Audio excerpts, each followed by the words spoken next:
dan semua saya apa namanya saya absen langsung. Ini Bu Tuti, kalau ada yang lucu, coba coba dihentikan dulu ya. Kalau ada yang terlalu lucu bagi kamu dan tidak kau tahan lucunya, keluar saya dulu. Ya, saya tidak mau memberikan kuliah orang yang apa namanya, yang tidak serius mengikuti kuliah saya. Dan ini baru Anda tahu barangkali berhadapan dengan dosen seperti saya. Dan bukan hanya S1 saksi begini, S2, S3 juga saksi begitu. Gitu ya. Kalau ada yang aneh-aneh dan Anda tidak suka, keluar. Gitu ya. Saya tidak mau memberikan kuliah orang yang apa namanya yang tidak jelas saja.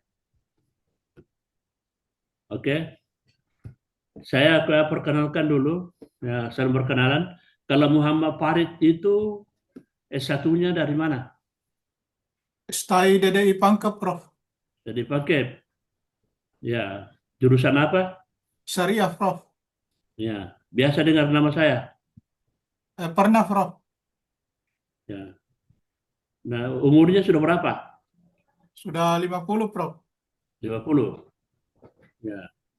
Periode lalu mulai para Prof. Muiz Kabri itu saya penasihat hukumnya DDI. Oh iya, Prof. Ya. Hanya masih saya tidak tahu masih ada ke sekte-sekte sekarang antara Mangkoso dengan apa namanya Kepala saya tidak tahu. Oh iya, Prof. Masih ada atau sudah hilang itu? Bekas-bekasnya masih ada, Prof. Ya, dan Iya, sebenarnya tidak ada gunanya yang begitu-begituan. iya, Prof. Tidak ada gunanya. Hanya merugikan kita semua, merugikan organisasi. Dan saya kasih tahu, saya ini banyak sekali organisasi keagamaan, saya sebagai penasihat hukum, dan saya tidak pernah sekolah agama. Mulai dari SD sampai S3 tidak pernah sekolah agama. Tapi saya tidak tahu kenapa organisasi keagamaan suka mengambil saya sebagai penasihat hukum. Tapi saya penasihat hukum, hukum konvensional, bukan penasihat hukum agama. Gitu ya. Termasuk mata kuliah, sudah lama saya dikasih mata kuliah hukum Islam, berkali-kali saya tolak, tolong jangan kasih saya mata kuliah seperti itu, karena bukan bidang keahlian saya. Tapi selalu dikasih, saya tidak tahu apa ini. Ini mungkin orang keliru barangkali. Iya, Prof. Ya, di S2 sekarang masih mengajar lagi hukum Islam di Indonesia. Ini baru-baru saya keluar. Itu mulai jam 10 sampai jam 12 saya mengajar tadi. Ya mungkin karena apa namanya ada konsep integrasi antara hukum konvensional dengan hukum Islam sehingga saya berpasangan dengan ahli hukum Islam. Ya, jadi Muhammad Farid wajib berarti ini anaknya Ki Farid atau bukan? Bukan, Prof. Kebetulan sama namanya, Iya, Prof. ya, Farid Wajri. Dan saya bukan alumni DDI, itu saya tidak tahu. Iya, Prof. Tapi saya termasuk orang pendiri SD dan SMP DDI di Bila, di Pindrang. Karena saya orang Bila, orang Pindrang, Benteng, Pindrang, Bila. Oh, Bila Pinram, Prof. Ya, ada SD SMP DDI di situ. Waktu saya SD, termasuk saya memikul pasir kerikil untuk membangun itu gunungnya. Gitu ya. Jadi saya tidak punya SK, tapi punya apa namanya, punya saksi mata bahwa saya membangun gunung DDI. Termasuk juga saya pada saat hukum satu periode di apa namanya di PWNU Sulsel. Oh iya, Prof. Nah, sekarang sudah dialihkan dari penasihat hukum menjadi wakil ketua Tanfisia, membidangi hukum, membawahi apa namanya komisi-komisi yang harus dibawa komisi hukum. Nah, ini yang paling apa namanya yang paling mengerikan.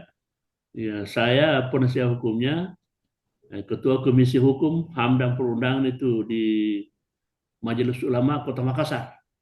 Ini aneh-aneh itu orang tidak tahu agama kok menjadi penasihat hukum di beberapa organisasi keagamaan.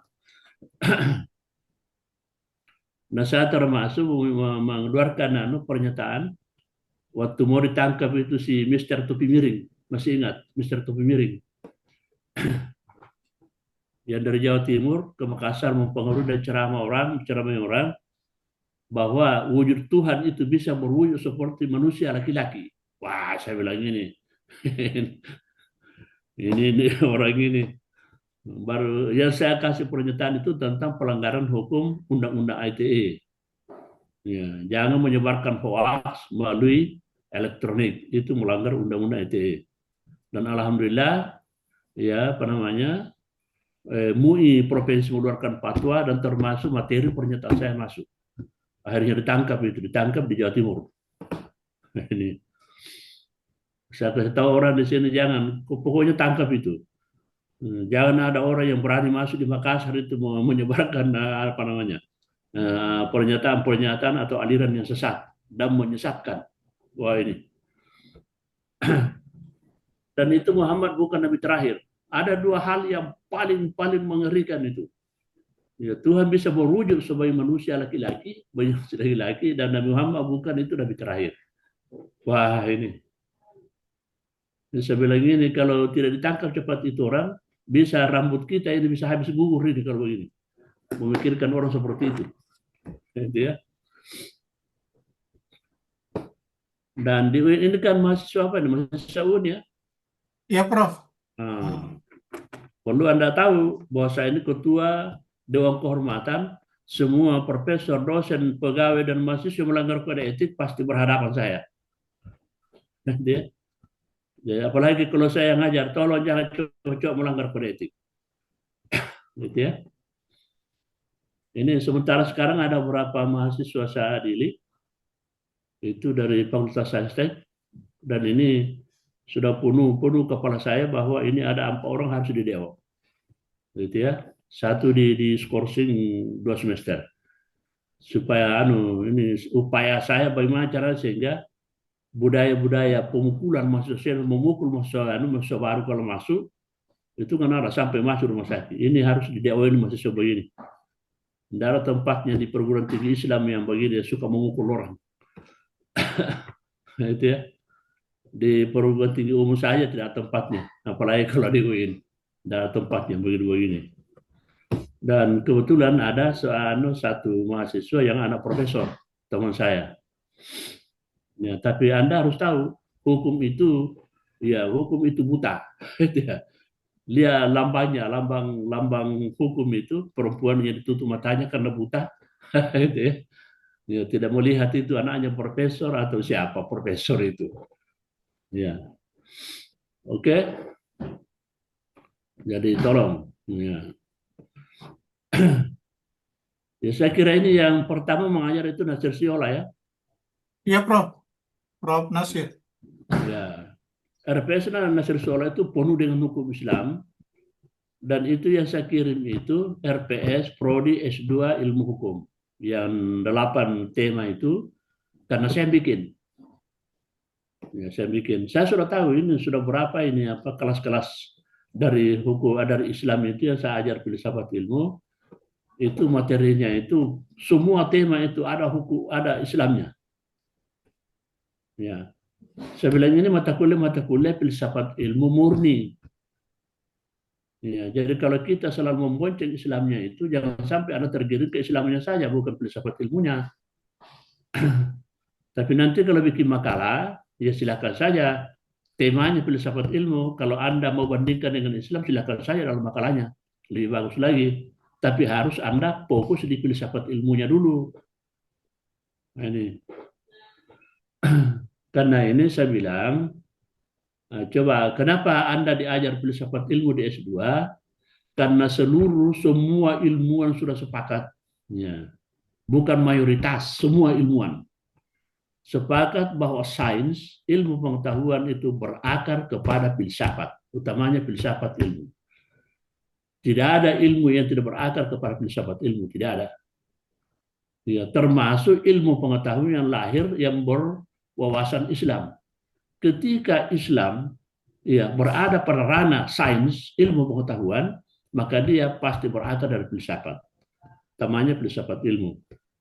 Nah untuk itu, saudara ini adalah S2, hasilnya nanti kan Anda terakhir membuat tesis. Tesis itu adalah dari kata dasar tesa.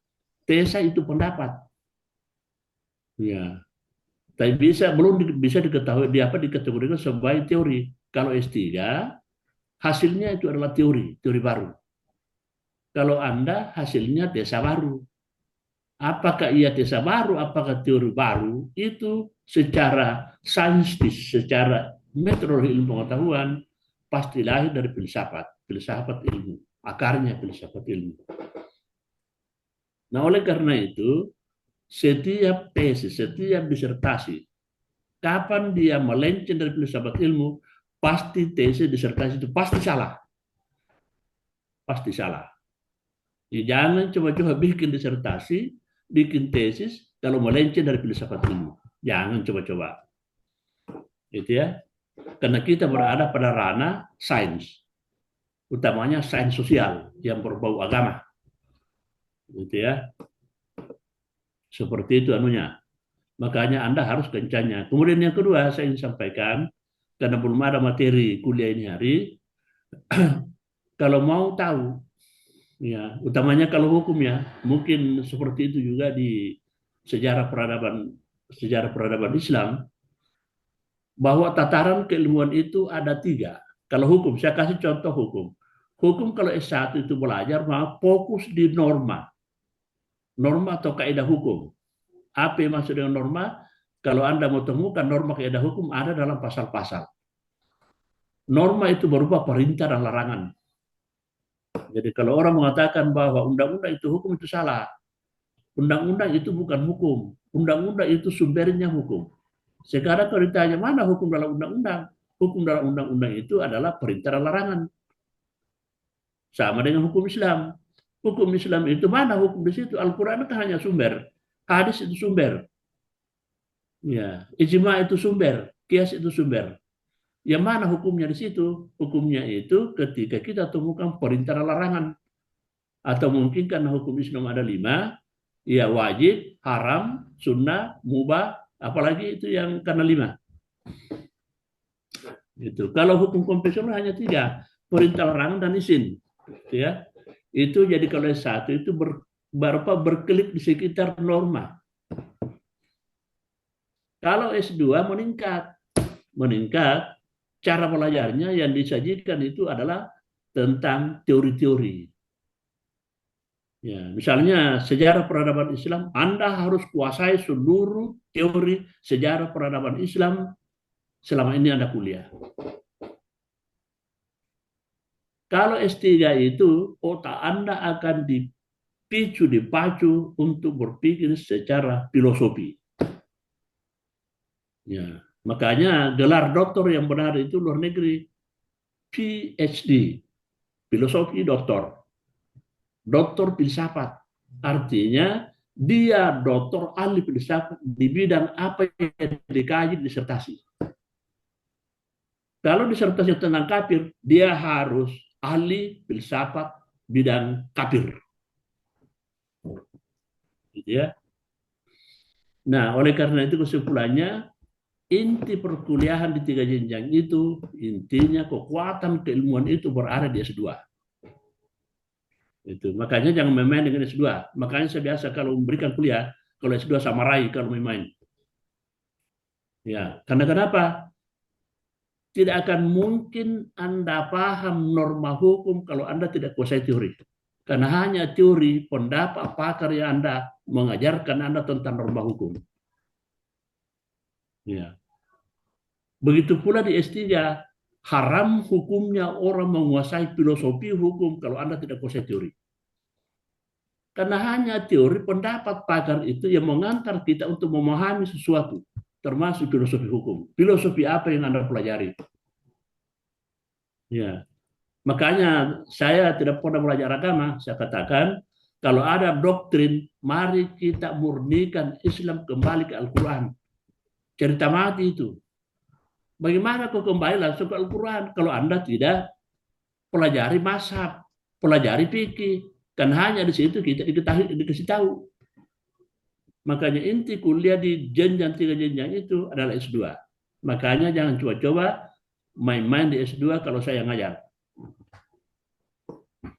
Sekalipun dosen haram hukumnya membuat pintar mahasiswa, tidak ada dosen yang bisa bikin pintar mahasiswa. Ya, kita hanya fasilitasi, paksa dengan fasilitas supaya mahasiswa itu pintar. Yang membuat pintar itu Tuhan, bukan dosen. Yang bikin pintar itu Tuhan. Kita hanya fasilitasi.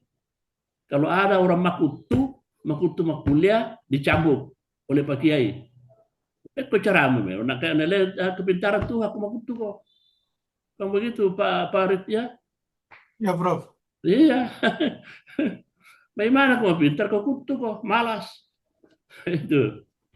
Ya rajin pangkal pandai, makutu pangkal bodoh. Itu kan begitu. Itu. Nah, coba ya saya bukan apa. Memang banyak kalau saya tampil itu orang senyum-senyum karena kelihatan saya kan jelek. Ya, muka sudah jelek, rambut sudah habis. Ya, baru bicaranya keras, kasar, marahi orang. Dia nggak begitu. Ya. Ya, tapi kalau ada yang tidak mau saran seperti itu, biasanya saya bilang pindah kelas.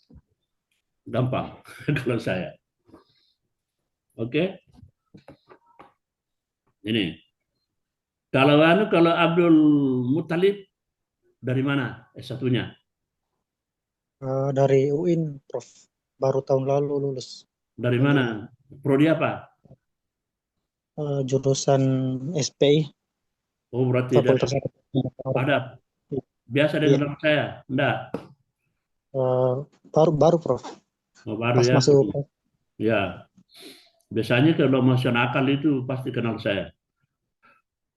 Ya kan tahun berapa itu yang hampir 30 di diskursin itu semua fakultas.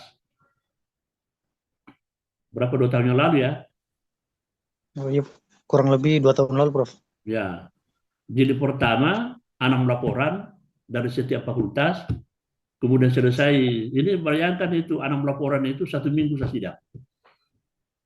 20 lebih mahasiswa. Ya karena demo, harga demo kemarin. Kemudian jilid kedua 6 laporan.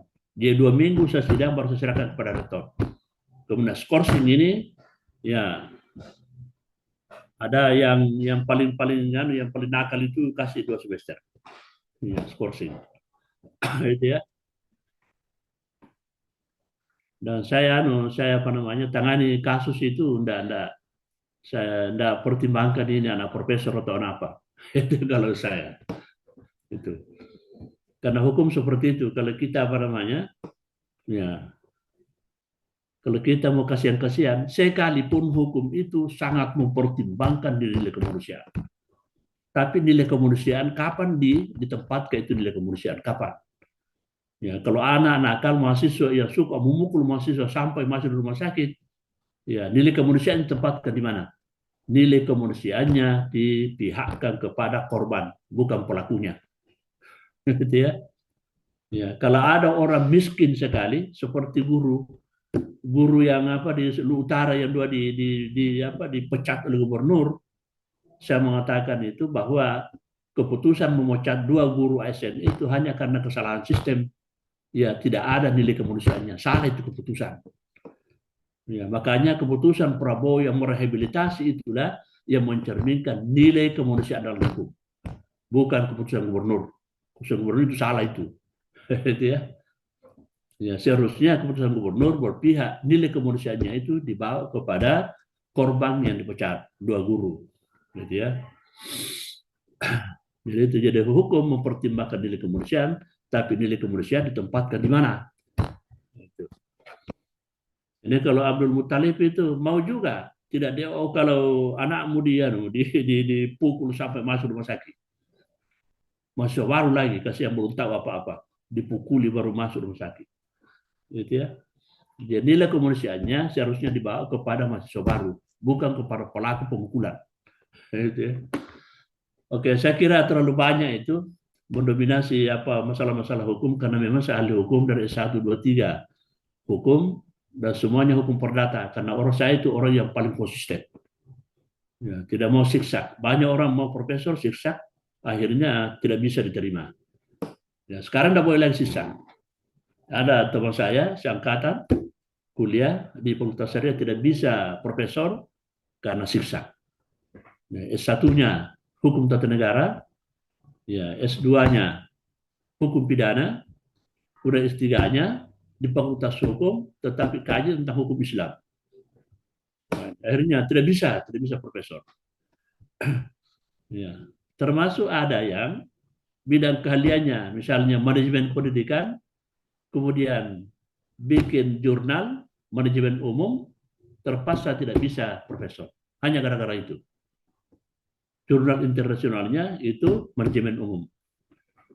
Coba, udah boleh lagi sukses sekarang. Kalau Muhammad Farid ini ambil konsentrasi hukum Islam atau apa? Ya, Prof. Dari Mangkoso itu kan Anda syariah. Kenapa masuk di peradaban Islam? Dia STI DDI Pangkep, Prof, bukan Mangkoso. STI pakai. Iya, Prof. Tapi satunya kan syariah. Iya, Prof. Sekarang peradaban Islam. Iya, Prof. Kenapa begitu? Eh, Apuan, Prof, saya bekerja di pesantren. Jadi Ya, sejak eh, masuk di pesantren, mapel yang lowon itu sejarah kebudayaan Islam. Jadi itu yang saya ambil, Prof. jadi sudah terangkat menjadi dosen, apa namanya? Eh, PNS. buk- Bukan, Prof, guru yayasan. Oh ya, ya Anda mengajar sejarah peradaban Islam. Sejarah kebudayaan Islam namanya, Prof. Ya, Iya. kenapa tidak mengajar hukum Islam? Eh, ada gurunya, Prof. Wah, tidak menjadi alasan itu yang begitu. Waduh. Ya, ini kalau Anda tahu di UIN ini Anda dituai dengan kesalahan-kesalahan kebijakan seperti itu. Iya, Prof. Coba di dakwah itu banyak alumni syariah di dakwah, banyak alumni syariah di fakultas lain. Iya, Karena kebijakan dulu iya, Prof. menerima dosen di Usuluddin padahal di alumni syariah seperti siapa Profesor siapa itu yang orang Palopo itu siapa namanya Profesor baru. Ada Tangerang, siapa itu Tangerang? Siapa? Yang gemuk orangnya, mantan wakil dekan satu dulu. Andi Akmal, Prof, bukan. Buddha Andi Akmal di syariah, kutu jurusan Oh, ATN dari DDI Pangkep, Mangkoso itu. Siapa namanya? Tasmin Tangerang. Taslim dengar. Tasmin. Itu orang syariah, alumni syariah. Iya, Prof. Profesor Misbahuddin itu alumni syariah, masuk di dakwah. Ini kesalahan kebijakan dulu. Sekarang sudah tidak bisa lagi. Alumni Oh, syariah ya, cari lowongan di syariah. Orang Usuluddin, cari lowongan di Usuluddin. Nggak ada bisa lagi terima tugas seperti itu. Akhirnya, ya mahasiswa sekarang dapat akibatnya. Ya, masih didakwah, diajar oleh ahli syariah. Bagaimana itu? Ya, sama ini. Kalau ini kan apa ini? Kalau ini masih bisa filsafat ilmu. Kenapa saya dikasih filsafat ilmu? Karena disertasi saya adalah pendekatan filsafat ilmu. Gitu ya. Hukum perdata, tetapi pendekatannya filsafat ilmu. Gitu ya. Oke, saya tampilkan dulu ya materinya.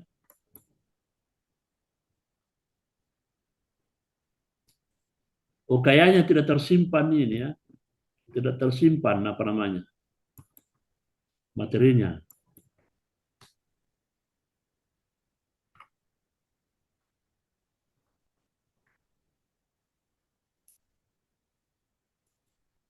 Oke, RPS-nya maksudnya, Prof. ya, RPS-nya. iya RPS-nya. Adakah saya kirim? Ada ya? Oh, ya. Ada Dia RPS. saya yang tampilkan, Prof. Ya, tampilkan dulu. Bukan RPS yang saya kirim, bukan yang dari Pak Narsisiola. Iya, iya, iya. Ya, coba ditampilkan. Karena nanti minggu depan ini, nanti Muhammad Farid Wajri ini yang bikin makalah tema pertama yang dari saya. Siap, Prof. Ya, coba ditampilkan materi yang saya sudah kirim. Kebetulan saya tidak kayaknya tidak tahu saya save tadi atau apa, tidak tahu, saya lupa. Saya lihat dulu apa saya save atau apa.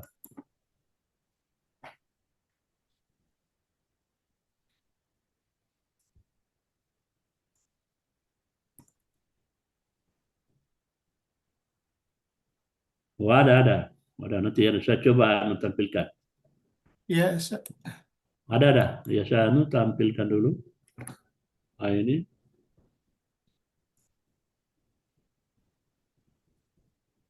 Ya ini ya. Ya. Jadi seperti ini pertemuan ke-9 di Prodi S2 Ilmu Hukum. Seperti ini temanya. Ya, dan saya bikin RPS-nya, saya bikin ada RPS-nya lengkap di Prodi apa namanya Ilmu Hukum.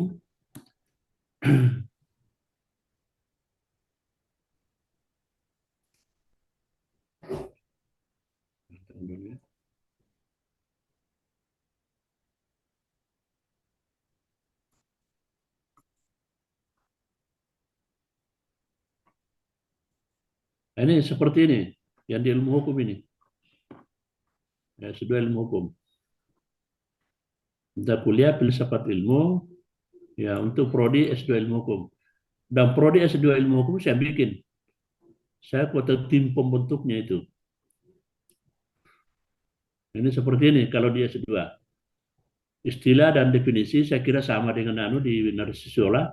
Kemudian landasan filsafat, ontologi, epistemologi, aksiologi. Kemudian ya problematika filsafat ilmu, problematika struktur fundamental ilmu, kemudian problematika struktur logis ilmu. Ya, kemudian berikutnya bangunan dasar ilmu pengetahuan. Ya, ini bangunan dasarnya, komponen permasalahan. Jadi kita itu bangun ilmu dari permasalahan. Makanya kalau Anda bikin tesis itu, untuk melahirkan suatu tesis itu harus dimulai dari masalah. Kemudian bagaimana sikap menyikapi, sikap ilmiah terhadap masalah itu. Kemudian bagaimana metode ilmiahnya, metode penelitiannya, penelusurannya. Ya, kemudian riset ilmiah. Kemudian hakikat, cara, problem, kebenaran. Hakikat pengetahuan. Apa itu hakikatnya pengetahuan?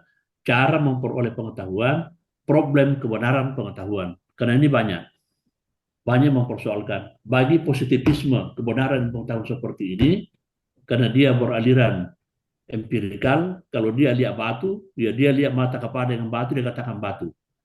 Ya, tetapi bagi kalangan post positivisme, jangan langsung terima bahwa itu adalah batu. Harus diuji ulang lagi. Apakah betul itu batu atau tidak?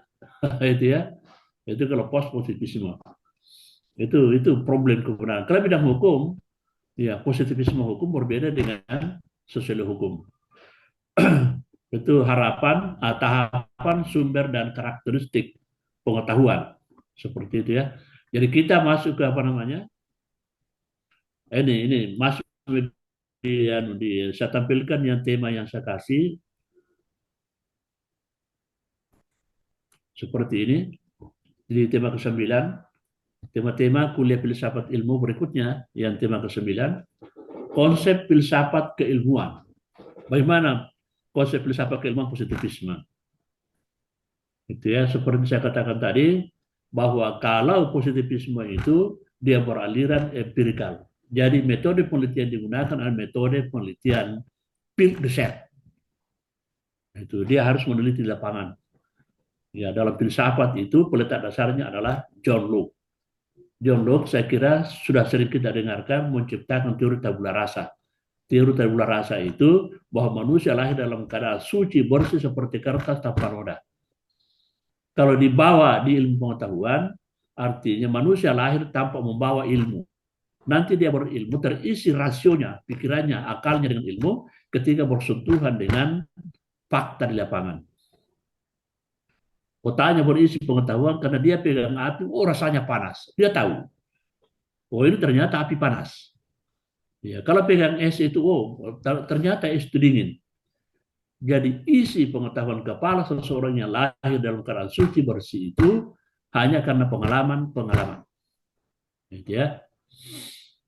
Oke, kalau post positivisme, dia menjangkau lebih, ya melampaui batas kebenaran menurut positivisme.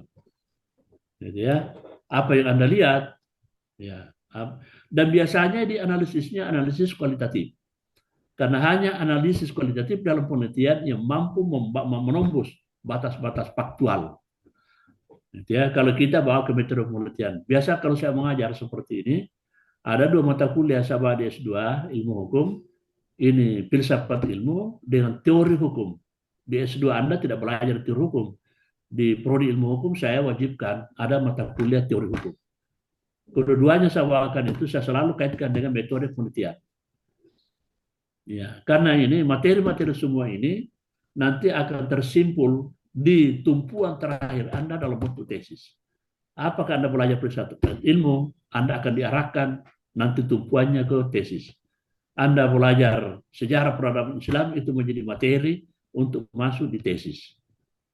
Ya, karena seluruh mata kuliah Anda pelajari itu, bagaikan kalau kita membangun gedung, ada yang merupakan batu bata, ada yang pasirnya, ada kerikilnya, ada besinya. Semua nanti akan tersimpul di tesis. Gitu ya. Kemudian konsep ini Pak Farid, siapa ini? Muhammad Farid Wajri ya, bikin makalahnya ini minggu depan. Ya betul-betul bikin teorinya, bikin makalahnya ini secara konkret, jelas apa yang tercantum dalam pemikiran positivisme, siapa tokohnya, post-positivisme siapa tokohnya, dan apa jalan pikirannya. Misalnya, ini Anda saya arahkan, misalnya kalau dalam post-positivisme, banyak pakar yang di situ. Ya, misalnya banyak pakarnya. Anda catat dengan baik-baik bahwa ketika satu aliran pemikiran dan banyak tokohnya, banyak pakarnya tercatat di situ, maka semua tokoh itu berbeda pikirannya. Sekalipun satu aliran. Dan tidak mungkin ada tokoh pakar tercatat oleh referensi kalau sama pikirannya dengan yang sudah ada. Tidak mungkin. Itu sederhana sekali untuk mengecek itu, mengetahui. Ya, seperti Ampah Mazhab. Ampah Mazhab tidak mungkin tercatat dalam referensi atau sejarah kalau tidak berbeda pendapatnya. Ya. Ya, paling tidak pasti ada perbedaannya sehingga dicatat oleh referensi, dicatat oleh sejarah. Ya, sekalipun satu aliran, ya satu aliran pemikiran misalnya dia positivisme atau dia post-positivisme, tetapi tercatat di situ tokoh-tokoh post-positivisme, pasti misalnya kelima, di antara 5 tokoh itu pasti ada perbedaan pemikirannya di situ. Yang paling prinsipil. Anda catat itu. Nah, itulah ketika bikin makalahnya, ya misalnya, ya apa konsep filsafat keilmuan post-positivisme menurut siapa? Apa prinsip pemikirannya? Kemudian siapa lagi berikutnya? Apa prinsip pemikirannya? Dan Anda urai di sini titik perbedaannya. Itu cara menguasai teori pakar dan cara menemukan kelemahan teori seorang pakar dan cara membentuk pemikiran baru. Karena tidak mungkin Anda menciptakan atau menemukan pemikiran baru kalau Anda tidak kuasai pemikiran orang sebelumnya. Tidak mungkin, mustahil itu. Ya, makanya saya katakan bahwa untuk melahirkan satu tesa, pendapat dalam bentuk tesis, tidak mungkin kalau saudara tidak kuasai banyak teori sebelum bikin tesis. Tidak mungkin.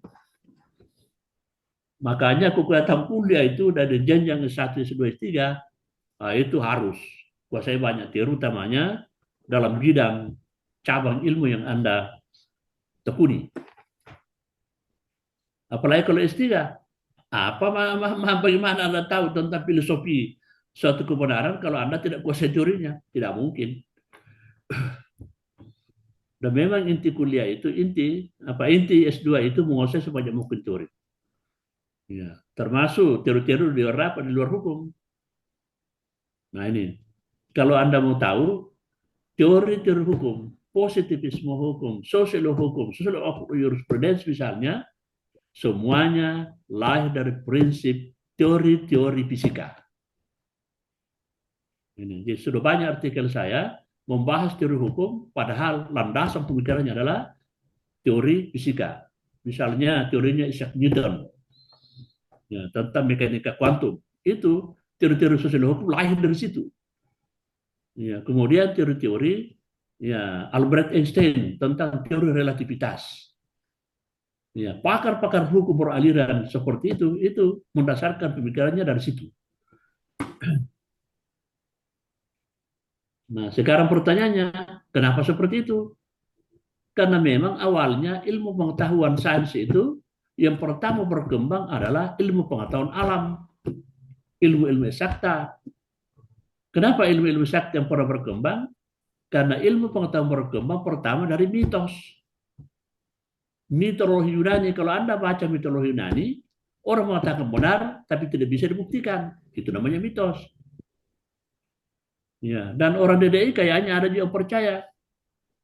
Naik mobil pada malam Jumat, injak kucing, mati tuh kucing, tunggu 1 kilometer ke depan, terguling mobilnya. Itu mitos. Dan banyak orang percaya. Itu. Ya, jadi mitos itu banyak dikaitkan dengan tanda-tanda alam. Nah, itu seperti misalnya kalau anak bulan berada pada posisi seperti ini, baru ditangkap ikan itu insya Allah banyak ikan kau dapat. Itu mitos. Itu. Ya, awal mula perkembangan ilmu pengetahuan karena manusia masih bodoh, ya lahir dari keyakinan melalui mitologi, mitos, utamanya di Yunani. Orang Yunani itu orang hebat. Ya, kebetulan saya Yunani itu pertama dititipi tanda-tanda keilmuan, ciri-ciri keilmuan yang pertama di dunia. Gitu ya, kalau kita bicara tentang peradaban, ya, kalau peradaban Islam di mana? Di Timur Tengah misalnya, di Arab. Kemudian karena mitos, mitologi alam ini, ya akhirnya orang timbul keraguan. Apakah ini benar dan bisa dibuktikan? Ya, kalau dikatakan benar tidak bisa dibuktikan, maka lahirlah apa? Lahirlah filsafat. Karena ciri filsafat itu ketika dia temukan jawabannya, dia bertanya lagi. Temukan jawaban pertanyaan berikutnya, bertanya lagi. Itu cirinya filsafat. Ya, jadi orang filsafat itu, ya kalau mengajar biasanya banyak bertanya. Kalau memang dia betul-betul mendalami filsafat dari S1, S2, S3. Gitu. Jadi tidak pernah mengultimatum apa ini, apa ini, apa ini. Ya, ini cirinya filsafat. Ternyata filsafat tidak memuaskan jawabannya. Ya, karena itu pun tidak bisa diverifikasi, tidak bisa dibuktikan. Ya, maka karena orang karena capek berpikir seperti itu, tidak jawaban yang bisa dijadikan pegangan yang pasti, maka lahirlah meteorologi. Meteorologi itu metode meneliti, metode memverifikasi. Lahir namanya meteorologi, maka ketika itu lahir namanya sains. Jadi sains sebenarnya itu adalah meteorologi. Karena hanya dengan meteorologi itu bisa digunakan untuk membuktikan kebenaran sesuatu.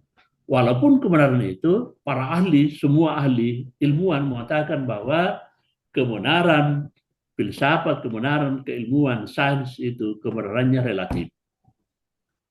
Semua sepakat. Ya, kebenarannya relatif. Walaupun kebenarannya relatif, tapi bisa menjadi pegangan untuk sementara. Ya, dan buktinya itu bahwa kebenaran relatif bisa membuat orang maju. Kebenaran relatif melahirkan teknologi, akhirnya orang bisa sampai di bulan. Itu ya. Jadi mungkin bukan maaf ya, bukan pengaruh dogma agama sehingga orang bisa sampai di bulan. Hanya karena kemajuan ilmu pengetahuan. Ilmu pengetahuan sains itu membuahkan teknologi. Jadi teknologi itu yang membuat orang sampai di bulan. Gitu ya. Jadi jangan menafikan ilmu pengetahuan, Pak. Muhammad Farid karena dari anu pangke DDI, jangan menafikan ilmu pengetahuan, kebenaran ilmu pengetahuan, walaupun kebenarannya relatif. Ilmu pengetahuan melahirkan teknologi, teknologi melahirkan pesawat terbang yang dibuat oleh orang kafir, lalu Pak Muhammad Farid gunakan pergi di Makkah, tanah suci. Itu ciptaan orang kafir, bukan ciptaan orang Islam. Jadi jangan menafikan orang kafir, Pak. Ya, karena banyak banyak produk orang kafir itu digunakan.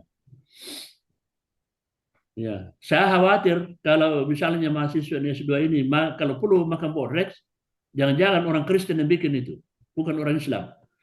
Gitu ya. Makanya jangan terlalu ekstrim dalam Islam, jangan terlalu ekstrim. Ya, karena banyak sekali produk-produk non-Islam yang Anda konsumsi, yang Anda pakai. Kemudian mencaci maki orang Kristen. Begitu. Ya, seperti saya mengajar filsafat ilmu, ya tidak ada Islamnya, ya janganlah caci maki saya. Karena Anda juga butuhkan untuk mengisi memori bagaimana untuk berpikir berikutnya. Itu. Kemudian konsep filsafat ilmu berikutnya, ya apa nih? Konstruktivisme.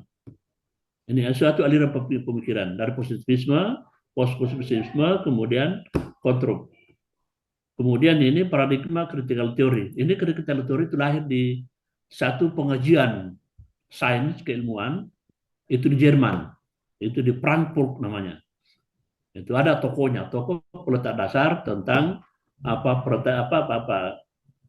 teori kritis. Itu orang Jerman. Kemudian ya tema berikutnya saya tidak tahu siapa ini, kalian tema kedua ini Arjung Marendeng. Ini ke Arjung Marendeng ini orang apa? Bukan orang Tator ini. Halo, mana Arjung Marendeng? Halo, Arjung Marendeng mana orangnya? Jangan-jangan dia keluar. Afwan Prof, kalau Arjun Marendeng itu biasa memang dia hilang jaringannya karena sementara di pulau Prof. Di pulau di rumahnya Prof. Di mana? Kenapa rumahnya? Di pulau Prof. Jadi agak susah dijangkau jaringan Prof. Di pulau mana dia? Eh, Liu Pulau Kalmas, Pangkep Prof. Prof. Hah? Liu Kalmas di Pangkep. Pangkep Kepulauan. Di mana? Di Kepulauan Liu Kalmas nih. Kepulauan di mana? Liu Kalmas, Prof. Apa itu namanya? Tidak aku tahu itu, baru saya Eh, dengar ceritanya itu. Iya, agak jauh memang itu, Prof. Di mana? Kalau jauh di mana? Saya tidak tahu Eh, lokasinya di mana. iya, Prof. Kepulauan di Pangkep atau Itu kepulauan di sini? salah satu pulaunya Pangkep, Prof, yang Oh, perbatasan itu dengan ya. Bali dan Nusa Ya, di Tenggara. Pangkep itu banyak kepulauan, jadi mungkin ya. Iya, Nanti Bupati Pangkep diminta supaya bikin pemancar di pulaunya itu. siap, Prof. Dan biasanya kalau merendeng itu, biasanya ada nama-nama seperti ini biasa berbau tator, gitu ya. Saya tahu karena saya orang Pinrang perbatasan dan jauh dari tator, mereka. Jadi Ya, kalau ada nama-nama seperti ini biasanya ya yang sering dengar itu biasa orang tator atau orang mamasa. Mamasa itu satu rumpun dengan tator. Oke, saya lanjutkan ya.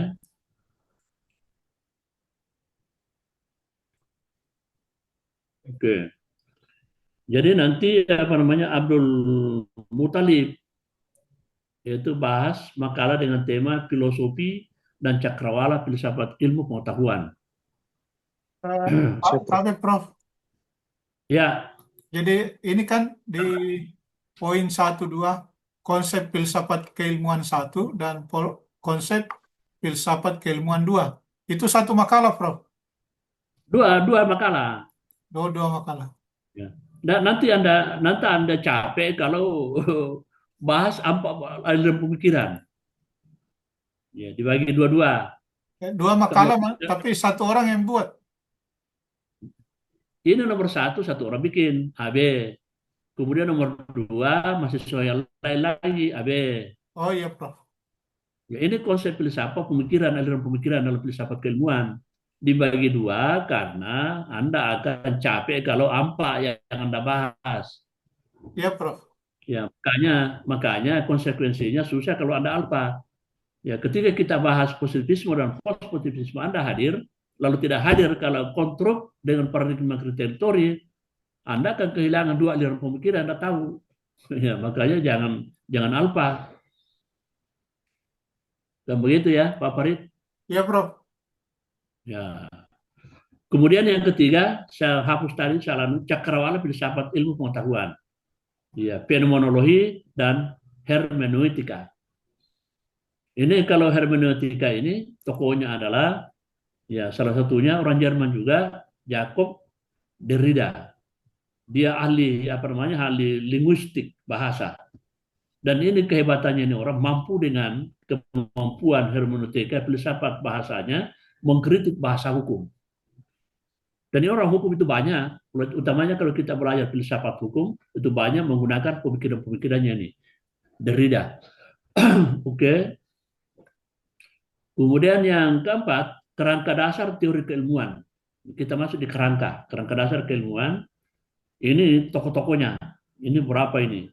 3 ya. Ya, seperti Francis Bacon, John Stuart Mill. Ya, John Stuart Mill ini orang Inggris. Ini orang yang pertama mengkritik, menggugat konstitusi Inggris. Ya, karena konstitusi Inggris itu hanya berpihak kepada kaum elit. Ya, raja-raja di Inggris. Ini orang yang paling hebat ini. Pertama menggugat, mengkritik, akhirnya dia berubah. Diubah itu konstitusi Inggris gara-gara dia. Kemudian kalau ini Auguste Comte ini ya salah satu pemikir positivisme. Ini kalau apa namanya? Auguste Comte. Gitu ya. Oh, manakah? Ini yang kita bahas ini ada Francis Bacon. Oke. Metode induksi eksperimen. Jadi metode keilmuannya itu eksperimen, induksi. Nanti kalau Anda pekerjaan bikin tesis, ada 2 cara berpikir. Ada berpikir induktif atau induksi, ada berpikir deduksi. Deduksi itu berangkat dari teori. Kalau induksi itu berangkat dari penelitian lapangan. Makanya kalau penelitian lapangan itu mutlak harus ada populasi, ada sampel. Sampel itu misalnya Anda mau meneliti Sulawesi Selatan, tingkat perceraian, ya perceraian orang Islam di Selatan. Tentu Anda harus pertama Anda meneliti di pengadilan agama di Sulawesi Selatan. Tapi jangan diteliti semua, yang sekian puluh pengadilan agama di Selatan. Anda harus memilih 3 pengadilan agama. Misalnya yang paling tinggi perceraiannya, misalnya kemungkinannya di pengadilan agama Makassar, kemudian yang sedang-sedang, misalnya mungkin di Pangkep ya. Pangkep tidak terlalu tinggi dan tidak terlalu rendah. Mungkin yang paling rendah pengadilan agama Tator. Ya, karena kurang Islam di sana. Nah, 3 perwakilan ini nanti kalau Anda temukan bahwa ya lebih banyak perempuan yang menggugat sehingga cerai dibanding dengan suaminya, ya misalnya 3 pengadilan agama ini, Anda simpulkan bahwa di Sulawesi Selatan ya perceraian disebabkan karena didominasi oleh gugatan dari istri. Padahal hanya 3 pengadilan agama Anda peneliti. Itu namanya bekerja atau meneliti dengan cara berpikir induktif, induksi. Berangkat dari kasus khusus, kemudian kita generalisasi dalam populasi yang kita ambil. Populasinya Sulawesi Selatan. Itu namanya induksi. Ini cara berpikirnya Francis Bacon. Tapi dia dalam bentuk eksperimen. Ya, eksperimen itu biasanya secara laboratorium. Ya, tapi jangan lupa sekarang ini sudah berkembang. Ada laboratorium hukum. Ini bukan laboratorium medis saja. Ada laboratorium hukum. Sudah lama berdiri setiap fakultas hukum ada laboratorium hukum. Itu di situ ada eksperimen. Kemudian John Stuart Mill juga logika induksi. Dan bagaimana cara kerja induksi itu? Nanti Anda bahas. Dan saya kira membuat makalah tidak terlalu susah. Ya, ada saya bikin jurnal itu hanya paling lama 1 jam dengan editnya dengan bantuan AI.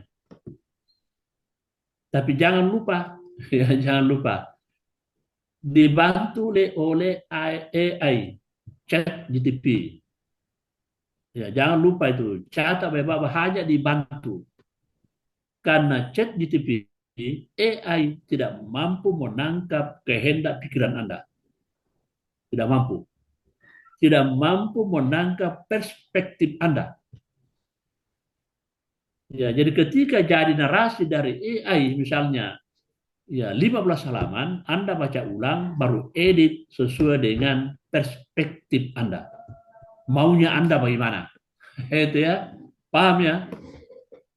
Dan ketika Anda ya pasti bulat-bulat itu baru paparkan di makalah, saya tahu. Ini orang copy paste dari chat GTP, baru Anda sajikan di sini. Karena saya bisa buktikan. Kenapa saya bisa buktikan? Anda dengan bantuan narasi AI melanggar aliran positivisme, saya tahu. Wah, ini orang ini dipatolotoloi AI. Ya, ada banyak orang dipatolotoloi AI. Jangan coba-coba. Itu ya. Jadi itu hanya apa fasilitas untuk membantu kita, membantu. Kemudian berikutnya, kerangka dasar teori keilmuan itu yang berikutnya adalah dua orang juga, Auguste Comte. Ini saya katakan tadi dia beraliran positivisme. Data positif, positif empiris. Dia apa alirannya? Ya, empiris peneliti lapangan. Metodologi positivisme. Ya, karena sama saya sama dengan ini. Ya, S1, S2, S3 semuanya peneliti lapangan. Kenapa saya peneliti lapangan? Bahkan saya menentang ketua tim promotor saya S3. Dia mau kalau saya penelitian library. Ya, dan dia mengatakan kalau marilah mau penelitian library teori, saya usahakan kau dokter 2 tahun setengah. Ya, lalu saya jawab langsung di depannya, saya tidak mau dokter kalau library. Saya mau dokter kalau peneliti lapangan. Dicoba. Apa Anda berani menentang promotor seperti itu?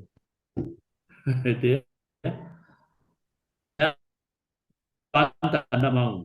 Kebenaran saya adalah pendirian kebenaran korespondensi. Kalau kebenaran korespondensi itu harus peneliti lapangan. Karena cara berpikirnya, cara berpikir dialektika. Apa yang dimaksud dengan dialektika? Yaitu saling mengisi antara pengetahuan dalam kepala kita dengan fakta di lapangan. Kalau fakta di lapangan lebih bagus, ya kita jadikan ilmu yang baru, ilmu yang bagus. Kalau teori lebih bagus daripada apa tingkah laku masyarakat, ya teori yang kita pakai. Dia harus berdialektika, saling mengisi.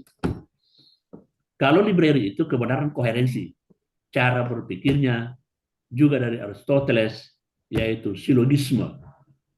Ya, karena konsistensi pernyataan sebelumnya benar sesuai dengan pernyataan berikutnya, itu silogisme dari Aristoteles dalam filsafat. Dan saya tidak memilih pendirian kebenaran itu, kebenaran koherensi. Ya, sekalipun diakui sebagai satu model kebenaran ilmiah. Ya, diakui, semua pakar akui kebenarannya, tapi saya tidak berada di situ.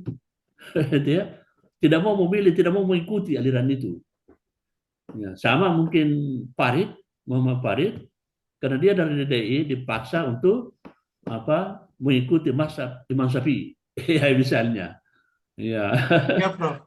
apalagi aswaja. Oh, kalau tidak Anda akan tergencet itu. Ya, ya. Dulunya pertamanya dipaksa, sekarang sudah sependapat dengan itu, artinya enak dengan seperti itu aswaja. Misalnya, itu ya. Karena kalau DDI, sekalipun di DDI kan banyak Muhammadiyah juga, banyak ya, Iya, Prof. ya banyak. Dan itu bukan mereka itu bukan aswaja, itu kan. Ya. Tapi yang jelas pada umumnya di Indonesia kan Imam Syafi'i, itu. Saya ini apa termasuk orang kecimu-cimu, pintar-pintar terus bilang Imam Syafi'i, padahal saya tidak tahu, tidak pernah saya pelajari itu bagaimana itu Imam Syafi'i. Ya, yang saya tahu misalnya Imam Syafi'i kalau mau kawin walinya harus diurut dari bapaknya dulu. Kalau tidak ada bapaknya ya kakeknya dari bapaknya. Itu kalau tidak ada itu baru omnya dari bapaknya. Jangan langsung wali hakim, begitu kan Pak Farid? Iya, Prof. Ya, tidak boleh begitu. Imam Syafi'i juga kalau kawin harus lengkap rukun dan syaratnya. Ada walinya, ada imamnya, ada laki-laki, ada perempuan, ada mahar, gitu ya. Jangan ikuti mazhab yang lain. Duduk berdampingan di kamar hotel berdampingan itu perempuan langsung duduk-duduk di teras di depan, kemudian langsung menghadapi itu perempuan. Saya kawin ini hari. Ya, mau kok saya kawin ini hari. Perempuan bilang iya. Langsung kami masuk di kamar. Ada tuh, ini Pak Farid, ada mazhab yang seperti itu membenarkan. Iya, Prof. Ya, apalagi kalau janda, kan tidak perlu wali kalau janda. Dia mengawinkan dari sendiri. Saya kawin kau ini hari janda. Ya, janda itu bilang iya. Oh ya sudah selesai masuk kamar. Ya sudah sah. Ya. Jadi yang bilang sah ketika itu hanya malaikat. Sah, tidak ada orang penonton. Gitu ya. Makanya hati-hati dengan beraliran anu. Dan ini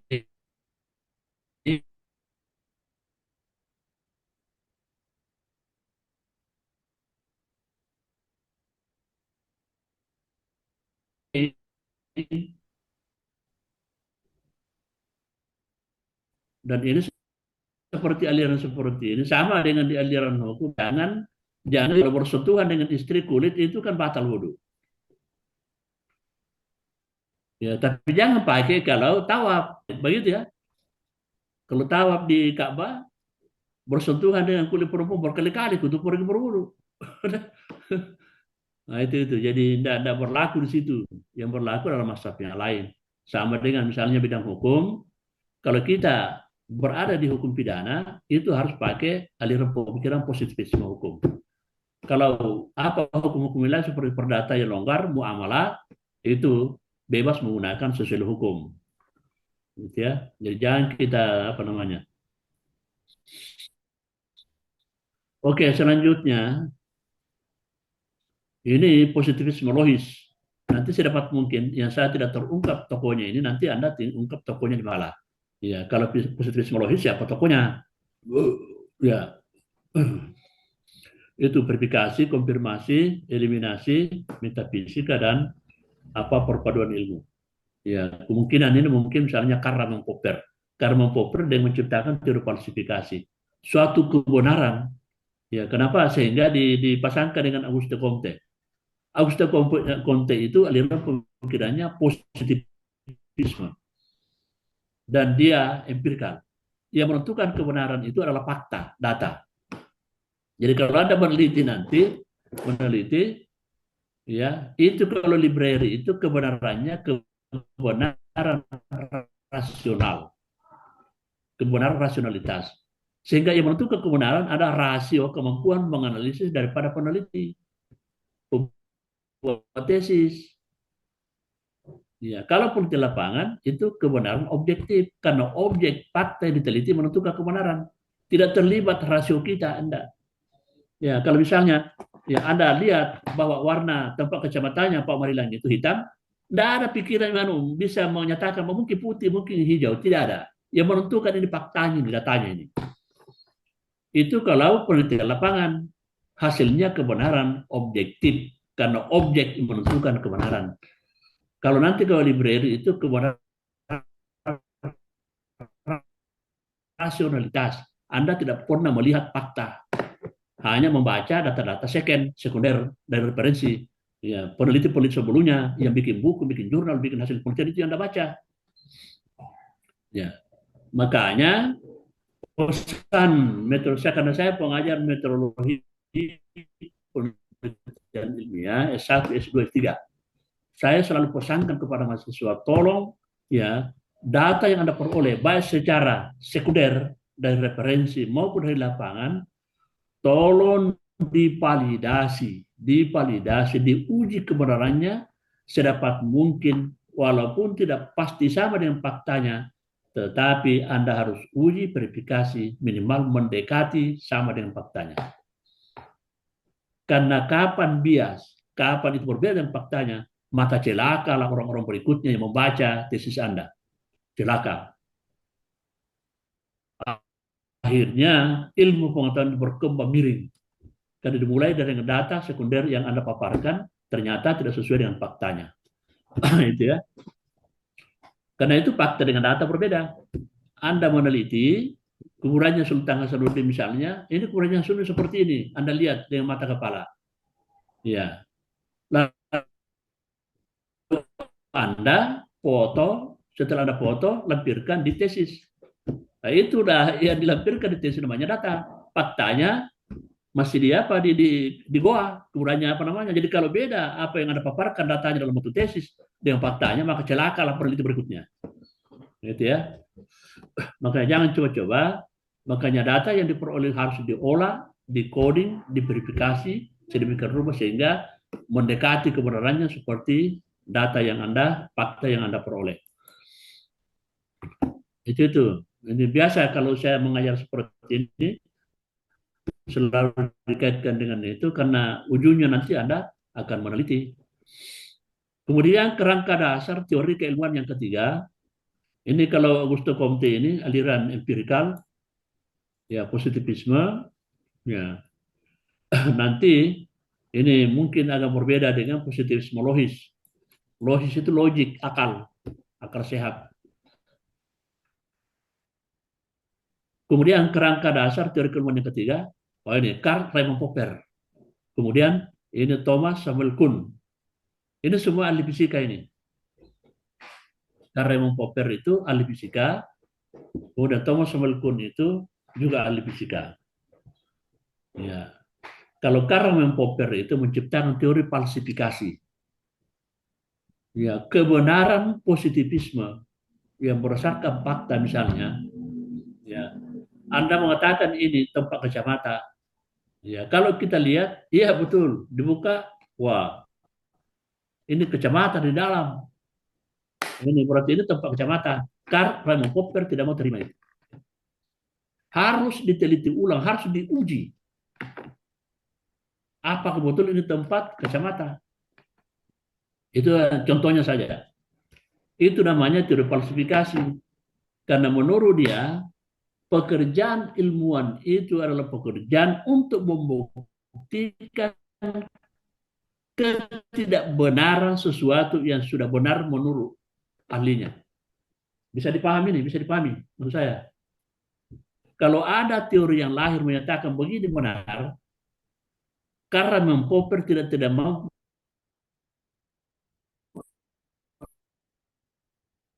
langsung menerima. Siapa dimaksud dengan falsifikasi? Berupaya menemukan kekurangan teori itu. Karena hanya dengan cara itu, upaya menemukan kekurangan teori yang sudah ada, baru ilmu pengetahuan bisa berkembang. Karena kekurangannya disempurnakan, berkembang itu ilmu. Itu Karl Popper. Seperti itu cara. Dalam bukunya saya sudah miliki itu namanya Logika Penemuan Ilmiah.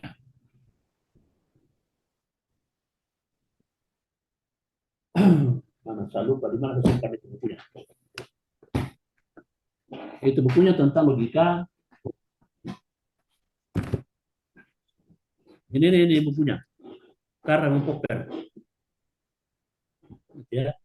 Enggak kelihatan jelas ya? Enggak kelihatan? Iya, Prof. Kelihatan enggak? Kurang jelas, Prof. Ya. Karl Popper, logika penemuan ilmiah. Itu cara inti pemikirannya seperti itu. Dan dia tulis buku.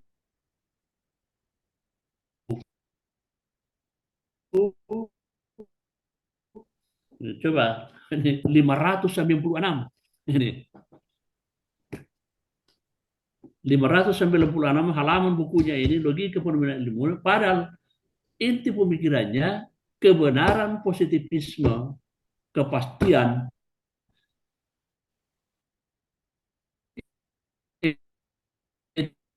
itu harus diupayakan, kita sempurnakan sehingga ilmu pengetahuan itu berkembang.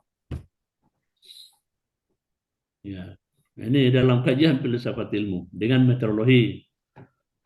Ya, sekiranya misalnya, ya, pengetahuan tentang membuat sepeda tidak ditemukan kekurangannya, untuk disempurnakan tidak mungkin ada orang bisa membuat motor, tidak mungkin. Itu cara berpikirnya Karl Raimund Popper. Pengetahuan yang benar tentang membuat sepeda, karena peradaban memang sudah berpuncak ketika itu di situ. Peradaban ilmu pengetahuan manusia berpuncak dari pembuatan sepeda, harus diupayakan untuk menemukan kekurangan ini supaya disempurnakan lagi sehingga kita mampu menciptakan motor. Itu cara berpikirnya Karl Raimund Popper. Ya, jadi jangan pernah berpikir membuat karya ilmiah untuk menemukan kebenaran teori. Ya, makanya ketika membuat karya ilmiah, mau meneliti, selalu berangkat dari persoalan masalah. Ya. Tidak ada karya ilmiah tidak berangkat dari rumusan masalah. Harus diawali dari rumusan masalah. Ya. Termasuk teori yang dipermasalahkan baru diteliti.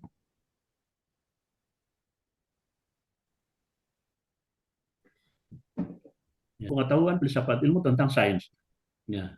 Bedakan dengan cara berpikir agama. Dogma agama, ya, kul huwallahu ahad, ya, kul huwallahu ahad, hanya satu Tuhan. Kemudian Anda meneliti untuk memperkuat, membenarkan kul huwallahu ahad. Jangan coba-coba temukan ketidakbenarannya itu. Jangan coba-coba. Anda akan musyrik. Itu berbeda dengan cara berpikir dogma agama. Dengan filsafat ilmu. Itu jauh berbeda.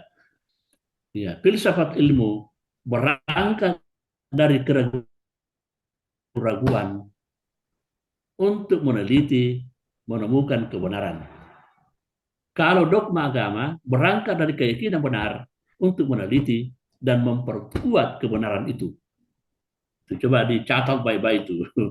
Ya, dalam kerangka cara berpikir itu, dan diakui oleh filsafat ilmu seperti itu.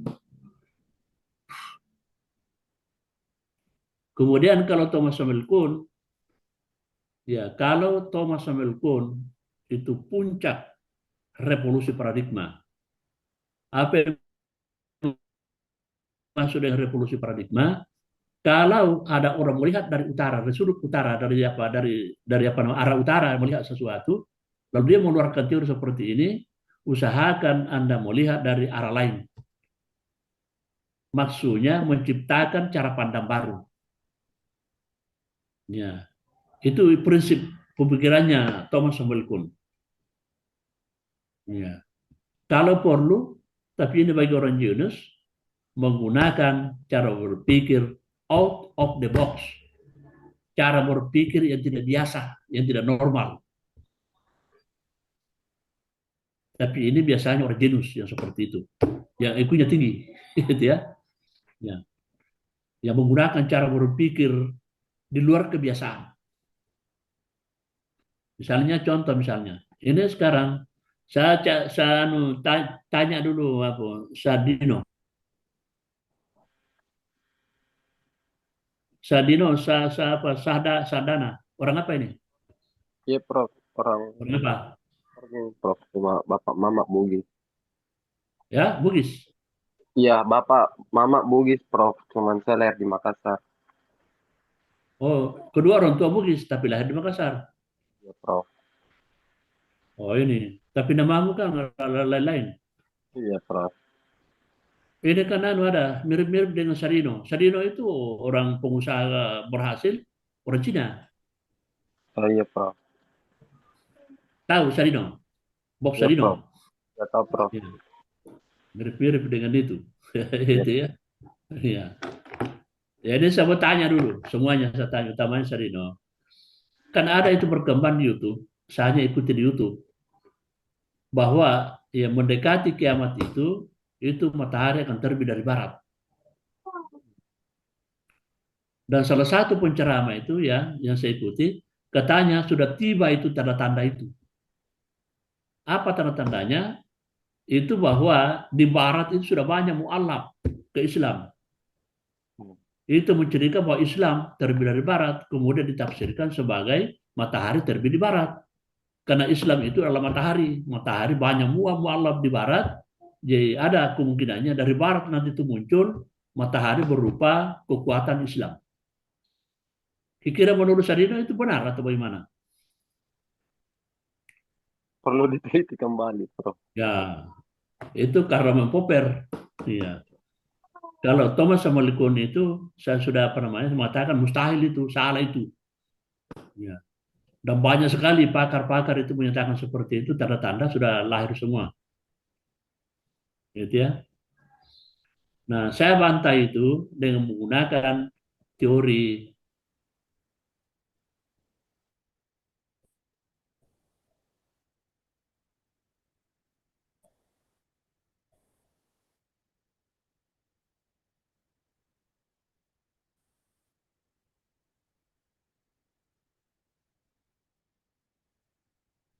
Helioscopes.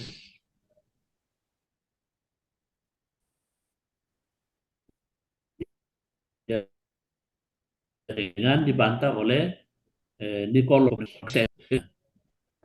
Itu bisa dibuktikan bahwa tafsiran seperti itu yang saya katakan tadi itu bohong, salah, dengan menggunakan cara berpikir Thomas Samuel Kuhn, menggunakan paradigma lain. Coba, ini saya apa mau saya terangkan ini katanya dengan filsafat ilmu. Ya, coba misalnya pernyataan saya berdebat didebat oleh profesor Islam di UIN, dan saya tidak gentar mengemukakan itu pernyataan saya itu bahwa itu bohong, salah itu dapat. Di mana salahnya? Coba saya tunjuk. Itu Thomas apa namanya? Nikolaus Kopernikus mengatakan bahwa justru bumi yang mengelilingi matahari, bukan matahari mengelilingi bumi. Yang benar adalah bumi mengelilingi matahari.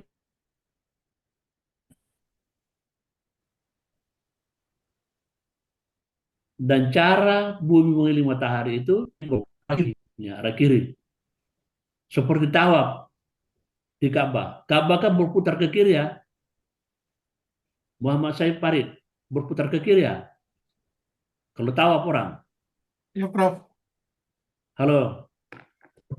Iya, berputar ke kiri atau ke kanan? Kalau mengelilingi, Ya, Prof. kenapa anu?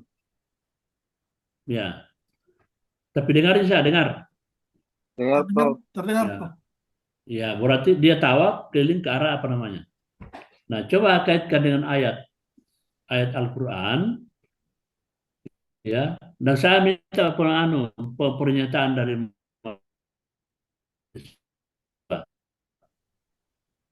ada ayat mengatakan bahwa manusia seluruh makhluk hidup berangkat dari Tuhan, pasti kepada Tuhan. Apa benar itu? Halo, halo, Iya, Prof.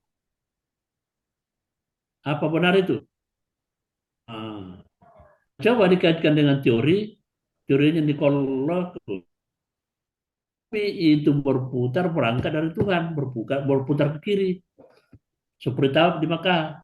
Suatu saat itu bumi seperti manusia akan dipanggil menghadap ke Tuhan. Nah, ketika bumi dipanggil menghadap ke Tuhan, pasti berbalik arah. Ya, kalau berbalik arah, berarti dia akan berputar ke kanan. Dan kapan dia berputar ke kanan, pasti matahari kelihatan terbit dari barat. Itu pasti kelihatan terbit dari barat. Tapi sudah mendekati kiamat. Itu ya. Ini saya sudah berdebat dengan uh, profesor Islam di WA.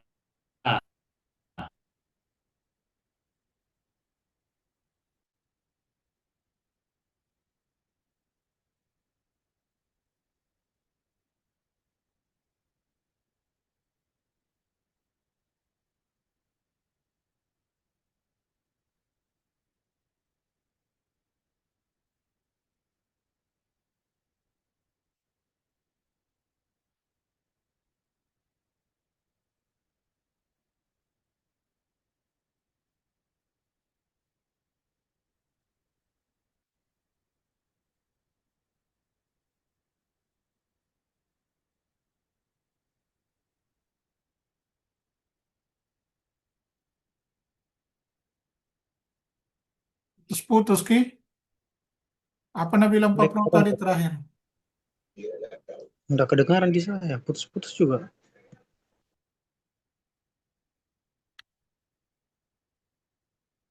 Pas lagi tidur dipanggil. Mungkin jaringannya Prof yang yang darurat atau saja saya juga putus-putus tuh yang ku dengar. Jelek Berarti jaringannya emang. Hmm, Kak putus-putus Ki, kurasa juga saya caranya bicara.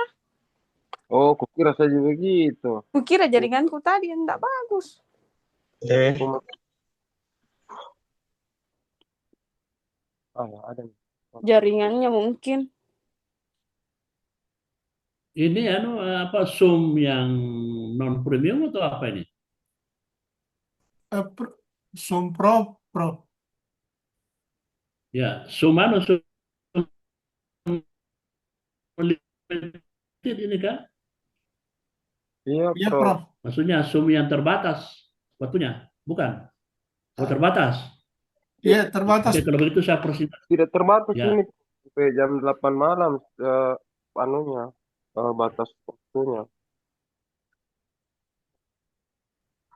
Ya, nah, kalau masih saya yang lain itu kalau tidak bisa kontrak 6 bulan, ya kontrak per bulan lah. Ya, Ya, Prof. supaya Anda begini kalau masuk. Ini mungkin hanya jaringan yang jelek ya. Jaringan Iya, saja. iya, Prof. Ya oke, tinggal berapa yang saya mau sampaikan, tinggal ini. Ya, ini sudah tadi yang ke-7, ke-6. Ya, satu makalah juga karya Raymond Popper dan Thomas Malcolm. Kemudian yang ke-7 tantangan ilmu pengetahuan. Ini sudah kita masuk di ada ranah agamanya. Tantangan dan masa depan ilmu dewasa ini. Bagaimana kira-kira ilmu yang sekarang ini berkembang secara kontemporer, bagaimana ke depan.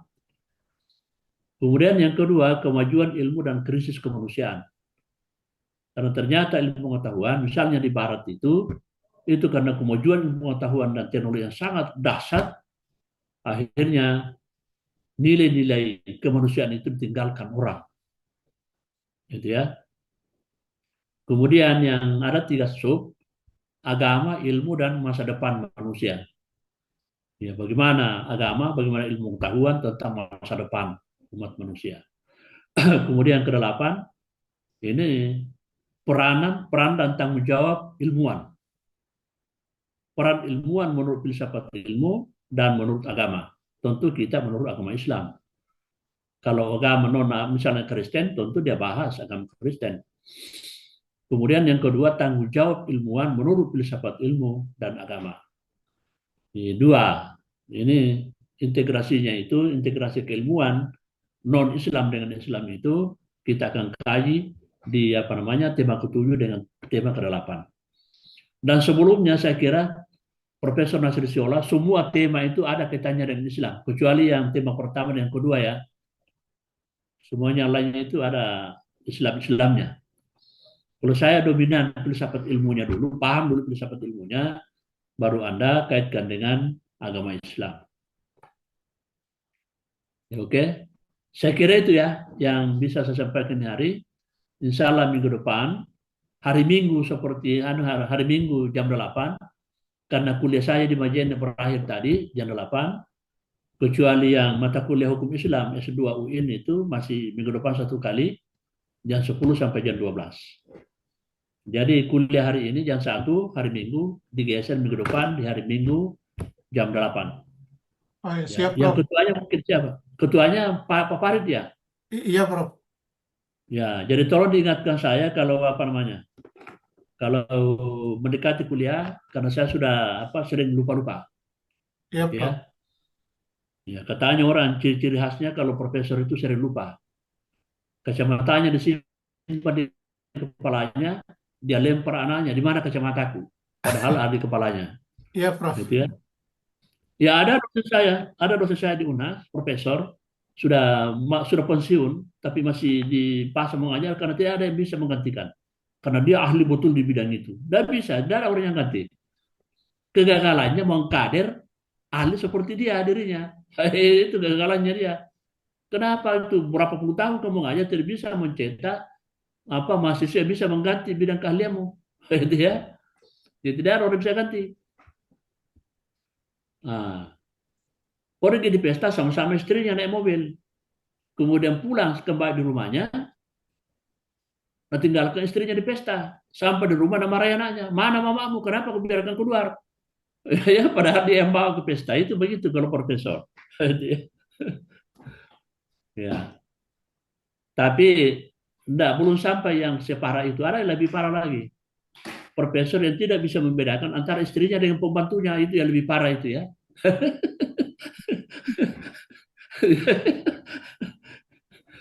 Nah, dan biasanya itu yang terjangkit dengan pekerjaan itu, penyakit itu, ya bukan profesor nenek-nenek, tapi profesor muda. Nah, ada lebih parah ya dosenku. Saya diajar dosen bahasa Inggris. Coba bayangkan itu. Ya, mau MKDU mengajar malam. Malam diajar karena MKDU jam 7 setelah salat Isya kita start kuliah dari apa namanya di depannya Rumah Sakit Umum Wahidin, tinggal di perumahan dosen di sana, mengajarnya di Jalan Suno. Karena kita masih kuliah Jalan Suno. Pergi mengajar itu naik mobil bus mini, ada dulu mobil yang paling kecil itu, bus mini. Ya, karena dosen masih miskin ketika itu, hanya dia mampu beli mobil seperti itu. Naik mobil pergi di Jalan Suno malam. Ya. Setelah berakhir kuliah, kita rame-rame pulang semua, tinggal sendirian. Dia di belakang, dia keluar dari ruangan. Sampai di ruangan, lupa bilang dia naik mobil pergi mengajar. Ya, kebetulan masih ada PT-PT. PT-PT kan dulu banyak. Dia naik PT-PT pergi di rumahnya di depan Rumah Sakit Umum. Sampai di rumahnya, di perumahan dosen, nah tanya istrinya, mana mobilku? Nah bilang istri, saya kira naik mobil pergi mengajar. Parahnya, nah ambil motor bajai, ada Vespa bajai, ya, nah ambil motornya Vespa bajai, pergi ambil mobilnya. Coba.